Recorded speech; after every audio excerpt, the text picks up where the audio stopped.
You helped pull me back from the darkness. You are always with me. Clouds give way. Bring blood to the door, silence the drum. It's starting. If only they knew what was coming. I know that you guys had to film this during the pandemic. You were one of the first productions back, weren't you? Was it very different on set than it was sort of previous seasons? It was different in that, as you know, Outlander's such a huge show in terms of the extras and the production design and the crew, and it was different to see it cut back. We had smaller crews, obviously everyone's in masks, we were being tested every morning, so 5 a.m. having cotton bud up your nose and the back of your throat, not always the most fun thing in the world.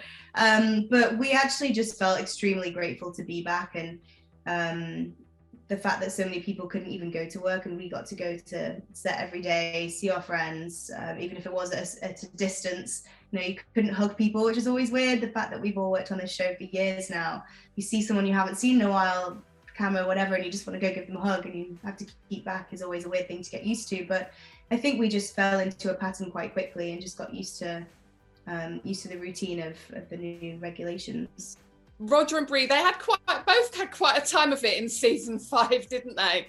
So what can you tell me about, for both of you, what the journey is a little bit for season 6, where they go from here? Season 5 was obviously quite traumatic. I mean, Outlander is quite, can be quite traumatic for all of its central characters, and it does it repeatedly. But with that, through that particular part of the story, I think they gained a lot of strength in their relationship, a newfound sort of love and respect for each other, and you can tell how deeply they care about each other. It's an unconditional love that I think you get to see in season 5, and they came out of the other end of it all the better.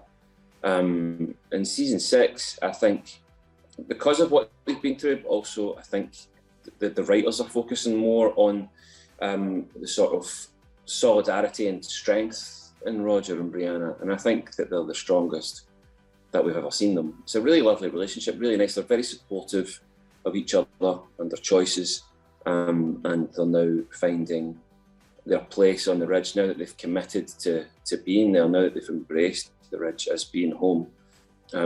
We now see them take paths to find their sort of vocation and their purpose on the Ridge, and as is always the case with Roger and Bree, how they can help others and how they can help the settlers of the sort of growing community on Fraser's Ridge. I'll ask you first, Richard, but it's for both of you. Was there a new challenge for you at all this season, or a big challenge? I mean, obviously, after nearly being hung in season 5, that's kind of hard to beat, I would imagine. But there's always challenges, and we certainly have some coming. Season 6 was cut short by a few episodes, or was shorter than the other seasons. So we didn't get into the sort of bulk of the book 6 content of Roger and Bree. So we actually had, for once, probably a relatively easy time of it. We got to watch, the place collapse around us for once. We weren't so necessarily detrimentally involved in that. So, no, they are, I think they are a kind of a rock of a relationship now, and they're there just to help around the Ridge for the first few episodes, which is good. They obviously have their own challenges going on, and their own sort of struggles, and a family in the 18th century probably isn't the easiest life compared to a contemporary one, but they have each other and they have their family. I mean, Sophie, did you find anything challenging this season? I interviewed John Bell last week, and he said that one of the challenges was, because of COVID, you're all kind of separate. So it's sort of but the storylines are quite isolating as well. So actually, he said it worked quite well. Yeah, I think, I feel like it kind of would have happened for Roger and Brianna this season anyway, and that their storyline does feel a bit separated from the rest of the Ridge. It's kind of like, for once, they're not in the center of the drama, and they've become the rocks that everybody else goes to for help and advice and to offload onto. So there's been I find more lovely scenes in the, because there has only been 2 or 3 or whatever people in a scene. I actually think you just get this more intimate dialogue and these more gentle moments between the family, which we don't always get to the time to do in Outlander, because it's usually these magnificently large scenes. But I think in terms of the characters, I think any challenges this season, like you said, Roger and Brianna have been through a lot of trauma individually in the seasons before, whereas this season they really go through things together as a team.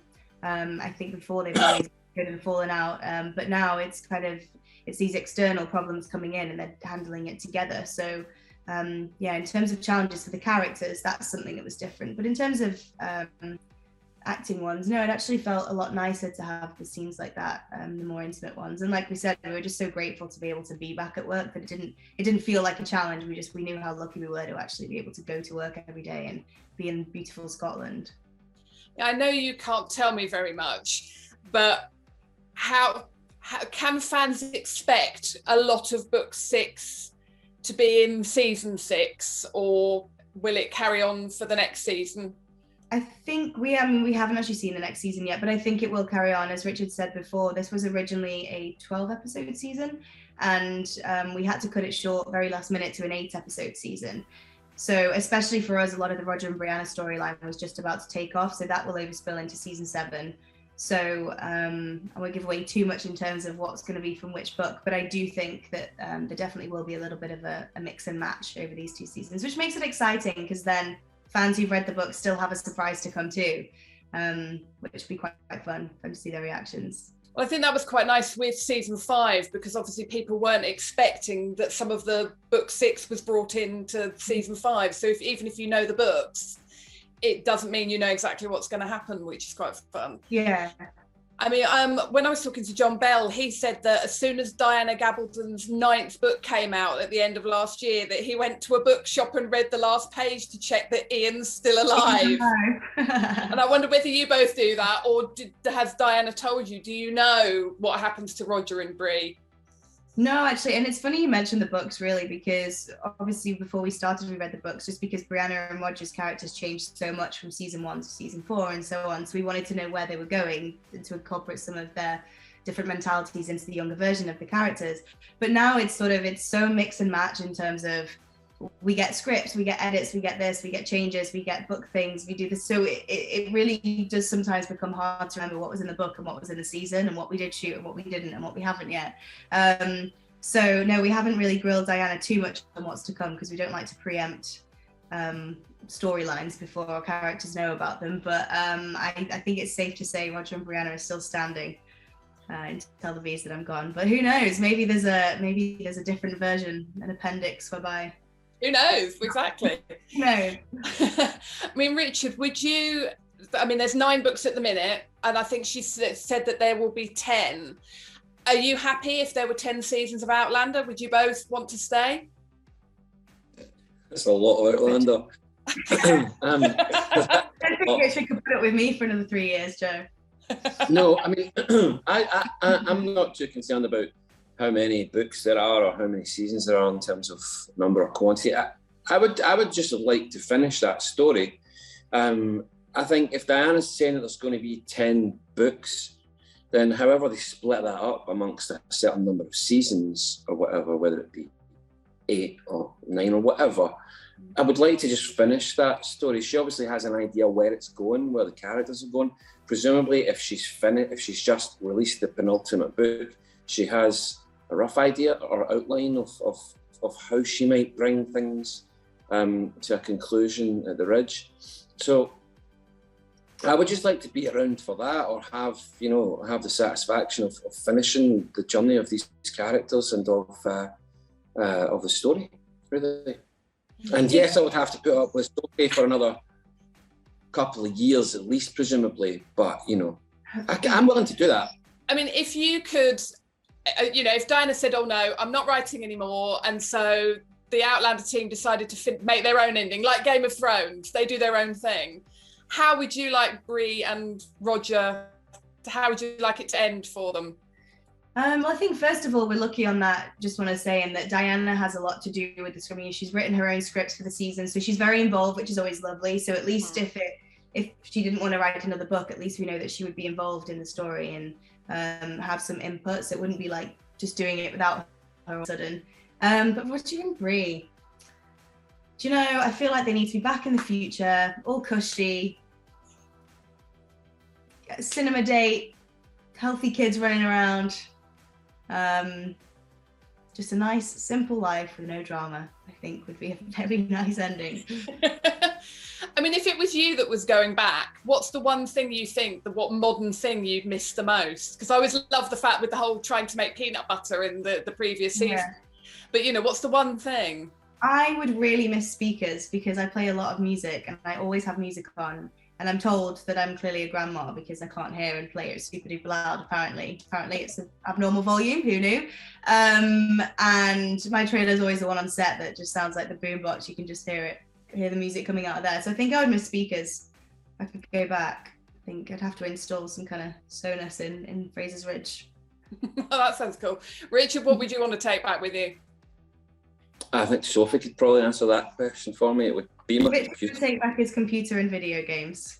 My computer, video games, my camera, you know, that whole setup, that whole thing and everything that my computer does, which is my photography, my video games, you know, that's all I would need. And I'm not sure I could go back without it. So, you know, if Roger was from, the 20th and 21st century, 21st century specifically, and Brianna went back in time to save her folks, I think Roger probably wouldn't pursue her through the stones.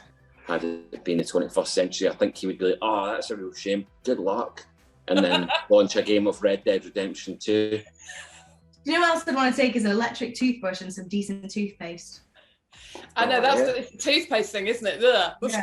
I mean, I imagine you guys you're going back filming this spring for season 7. What are you both most looking forward to when you return to set? What's the one thing you miss when you're not filming Outlander? Do you know, I'm actually just really excited for our storyline. Like we said, we had a lot of stuff coming in season 6, and I'm excited to just hit the ground running with all of that. But Richard misses the catering, don't you, Richard? When we're not. Sophie, we've already established that you are the most frequent visitor of craft services. We have accepted and established that. That's probably why I get food poisoning more than everybody else. I'll just miss being there, annoying and being generally a nuisance amongst the cast. You know, I miss that. I'm looking forward to getting that going again. I mean, I'm assuming because of COVID, I remember hearing that in the early seasons, there used to be a group of people that would bring you guys cakes that were sort of fans of the Outlander books, and they'd bring cakes to the set, or was that never happened when you were there? That did actually happen once. That happened once when we were there. I don't know if you must have had it at a different time, Richard. It was when I was filming the scenes with Leary when Brianna had just gone back in time. Leary and Joni and all of that. Yeah, they did. Yeah, Outlander bakers. I had a delivery and it was sabotaged. It was stolen. Look, did you get this delivery of whatever it was, whether it be macaron or something like that? Cookies, I think maybe, from the Outlandish bakery, and I think the drivers got tore into them. I never saw a single one. Oh, you'll be inundated with macaroons now. Oh no! Why do I say things? You've got this vision of you now playing video games and eating cake when you're not actually filming. That's what happens on Outlander, is it? If you could see just outside this frame here, you would see my whole setup, which I'll be going back to as soon as we have a break.